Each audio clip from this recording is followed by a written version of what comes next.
Now, if you're convinced that a neighbour or a colleague isn't quite from this planet, you could just be right.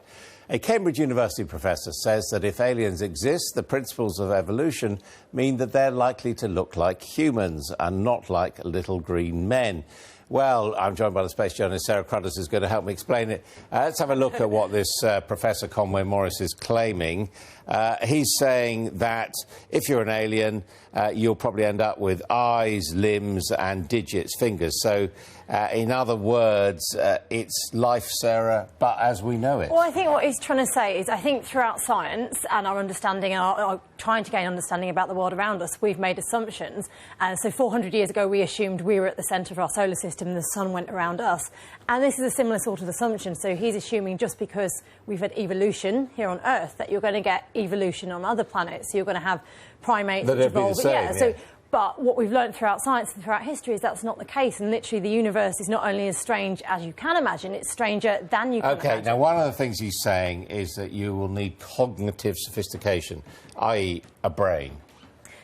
Will aliens have to have a brain? Or? Well, if there were to be intelligent life, they'd have to have some sort of form of a brain. But there's this thing known as the Fermi paradox, which actually means if there are intelligent aliens out there, why haven't they found us just yet, considering because how many his stars... argument is that other creatures, like sharks, for example, have evolved along a similar pattern to us, if you see what I mean. Brains, but again, that's fins. quite an arrogant assumption, though, to assume that just because life on Earth is involved in that way, it would do on other planets. All right, so where's this life likely to be? I mean, there have been quite a lot of looks in our solar system, aren't there? Well, the thing is, with life elsewhere in the universe, it's more a case of disproving rather than proving. And within the next 40 years, we'll probably be able to say with almost certainty that there is some form of life out there. And if you take our own solar system, so you have Europa, which is a moon around the planet Jupiter, the biggest planet in our solar system. You could fit all the other planets inside it, and Europa is special because it's got a frozen ice surface, but beneath it we believe the seas, and we know from our own experience on our own planet that life can exist in the strangest But what places. they're talking about is sort of single cells or potentially amoeba. alien fish. We don't know.